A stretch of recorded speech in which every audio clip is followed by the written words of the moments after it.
ধানের শীষ আমাকে দেবে কোন নেতার পক্ষে সম্ভব? আমি আওয়ামী লীগ করা লোক, আমার পক্ষে কি কোন নেতার পক্ষে সম্ভব ছিল? কোন কথা ছিল? এটা তো নির্মম সত্য কথা। আমি জাতীয় পার্টি করেছি, কয়েকদিন আওয়ামী লীগেও আমার নাম ছিল, তারপরেও তো এইটা আমাকে দিয়েছে। এত সহজ বিষয় না। আপনারা মনে করবেন না সোমনাথ বাবু একজন হিন্দু মানুষ এত বড় বড় কথা বলে গেল, এত সহজ আমাকে মনে করবেন না। তাই যদি হতো এত বড় বড় নেতৃবৃন্দ রয়েছে, এদেরকে ল্যাং মেরে সোমনাথ বাবু কিন্তু এই নমিনেশন নিতে পারতো না, ঠিক কিনা বলেন? সুতরাং সাবধান হয়ে যান। আপনারা আমার নরম অবস্থা দেখেছেন, সরলতা দেখেছেন, নমনীয়তা দেখেছেন, ভদ্রতা দেখেছেন। আমার ভয়ঙ্কর রূপ আপনারা দেখবেন, এটা আমি প্রত্যাশা করি না। আমি প্রত্যাশা করি না আমার মাস্তান ভাইদের আপনারা আমাকে মুখোমুখি দাঁড় করাবেন না।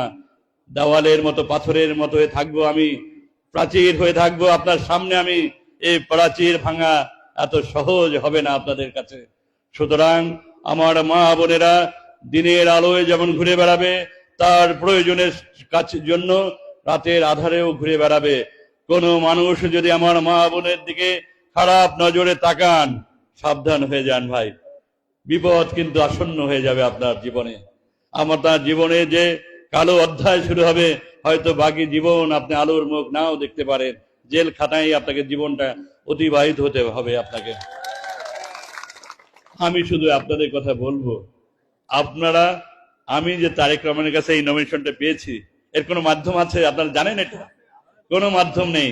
এই মাধ্যম সরাসরি ধানের শীষ আমাকে দেবে কোন নেতার পক্ষে সম্ভব? আমি আওয়ামী লীগ করা লোক, আমার পক্ষে কি কোন নেতার পক্ষে সম্ভব ছিল? কোন কথা ছিল? এটা তো নির্মম সত্য কথা। আমি জাতীয় পার্টি করেছি, কয়েকদিন আওয়ামী লীগেও আমার নাম ছিল, তারপরেও তো এইটা আমাকে দিয়েছে। এত সহজ বিষয় না। সেটা যখন আমি পেয়েছি, আপনার আমার বন্ধন, এর সাথে কিন্তু কোনো ব্যারিগেড নেই। এই